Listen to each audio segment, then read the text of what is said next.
खबर हनुमानगढ़ से है, जहां टाउन स्थित गौशाला में श्री गंगानगर हनुमानगढ़ लोकसभा से नवनिर्वाचित सांसद कुलदीप इंदौरा की जीत के बाद हनुमानगढ़ में पहली बार आगमन पर आयोजित कार्यकर्ता सम्मेलन में हजारों कार्यकर्ताओं ने भाग लिया। सांसद इंदौरा ने कार्यकर्ताओं को प्रशस्ति पत्र देकर सम्मानित किया। नवनिर्वाचित सांसद एवं कार्यकर्ताओं के सम्मान समारोह में सीकर से सांसद अमरा राव भी पहुंचे। उल्लेखनीय है कि इंडिया गठबंधन के तहत कम्युनिस्ट पार्टी ने कांग्रेस पार्टी को लोकसभा चुनाव में अपना समर्थन दिया। यहाँ जो बूथ पर लोग बैठे थे वो लोग थे जिन्होंने हमारी भी पार्टी को जिता। आज का जो कार्यक्रम था, कार्यकर्ता सम्मान समारोह था। लोकसभा चुनाव निर्वाचित होने के बाद पूरे इस लोकसभा क्षेत्र में मैं अलग अलग विधानसभा क्षेत्रों में कार्यकर्ताओं के बीच में जाकर उनका आभार भी व्यक्त कर रहा हूँ। सभी कार्यकर्ताओं ने जो मुझे मान सम्मान, मेरा अभिनंदन किया, उसके लिए भी मैं अपनी ओर से तहे दिल से उनका शुक्रिया अदा करता हूँ। और तमाम यहाँ के मीडिया के साथियों का भी आभार व्यक्त करता हूँ कि ये चुनाव बड़ा महत्वपूर्ण चुनाव था। ये लोकतंत्र और संविधान को बचाने का चुनाव था, जिसमें लोगों ने एक ऐतिहासिक जीत मुझे दिलाकर एक इतिहास बनाया है।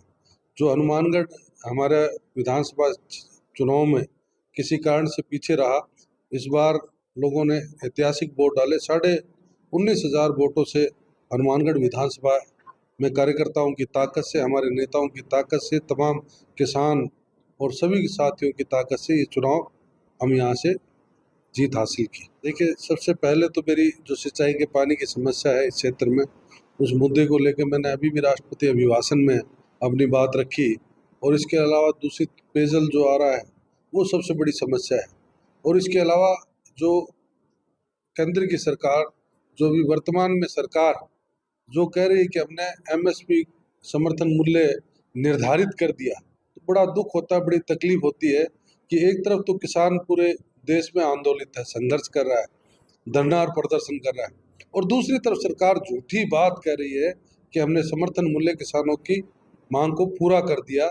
इस तरह की जो झूठी सरकार, जिसको भी परिणाम भी भुगतना पड़ा, जैसे भी जोड़ तोड़ से आज जो सरकार बनी है वर्तमान में, सब लोग आप देख रहे हैं जो 400 की बात कर रहे थे, बात 240 पर आकर रुक गई। और किस प्रकार से एनडीए का गठबंधन हुआ और किस प्रकार से सरकार बनी और किस प्रकार से मोदी जी आज सदन में झूठ बोल रहे हैं, ये सब लोग देख रहे हैं। आज बेरोजगारों, जो युवा रोजगार के लिए लगातार संघर्ष कर रहे हैं, मांग कर रहे हैं, उस पर भी मोदी सरकार कह रही है कि हमने स्किल इंडिया में युवाओं को रोजगार दे दिया। बड़े दुर्भाग्य की बात, आप 2 लाख रोजगार देने की बात कर रहे थे, आज 10 साल में अगर 20 करोड़ लोगों को रोजगार दे देते तो मेरे ख्याल से युवा परेशानी की हालत में संघर्ष करते नहीं घूमते। जिस प्रकार से नीट में जिस प्रकार से घपले हो रहे हैं, जिस प्रकार से जो हालात बने हुए, सब लोग देख रहे हैं। तो आज जो वर्तमान सरकार है पूरी तरह से विफल है। सदन में पूरी मुस्तैदी के साथ हम लड़ रहे हैं, लड़ेंगे, संघर्ष करेंगे।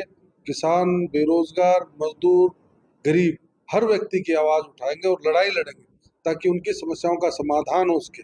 प्रधानमंत्री आवास, मैं 2.5 साल से प्रमुख हूँ, हमारे प्रमुख साहब यहाँ बैठी हैं। 2.5 साल से पहले जब हम प्रमुख बने थे, उससे पहले से प्रधानमंत्री आवास रोक रखे हैं। मेट्रो के भुगतान 2-2 साल से रुके हुए थे। जब हम जिला प्रमुख बने, हमने मुख्यमंत्री जी को, प्रधानमंत्री को पत्र लिखा। आज भी वही हालात है। आज भी किसान को अपने खाले पक्के करने के लिए, भुगतान के लिए संघर्ष करना पड़ता है। और वो खाले इसलिए रुक जाते हैं कि केंद्र की सरकार बजट देने में काफी देरी लगाती है, कोई निश्चित नहीं है। स्पिनिंग मिल की भी बिल्कुल निश्चित तौर पे काफी लंबे समय से चल रही है बात।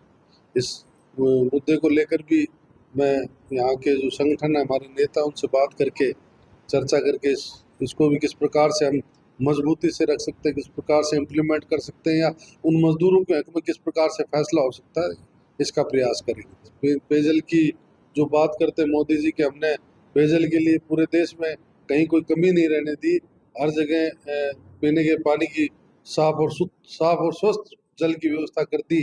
ये तो साफ ही दिखाई दे रहा है कि जिस प्रकार से केमिकल युक्त और जिस प्रकार से चमड़ा उद्योगों का, इंडस्ट्रीज की जहरीला केमिकल छोड़े जाते हैं, वो उस पानी से हमारे क्षेत्र में लगातार कैंसर से लोग मर रहे हैं, कैंसर बढ़ता जा रहा है, लीवर की परेशानी, हार्ट फेल और याददाश्त कमजोर होना, इस तरह की तमाम बीमारियां हमारे लोगों को घेरे हुए हैं, तो उठाएंगे कि जो एक 7 साल होने के बाद भी केंद्र में सरकार 10 साल से है, फिर भी अगर पुल को इस तरीके से रोका जा रहा है तो बड़े दुर्भाग्य की बात है। वर्तमान में एक संगरिया में एक सड़क का मामला था जो भारतमाला के अंतर्गत आ रही थी, उसमें तुरंत मैंने उसको संज्ञान में लिया और मैंने संबंधित अधिकारियों का जो काम हो गया।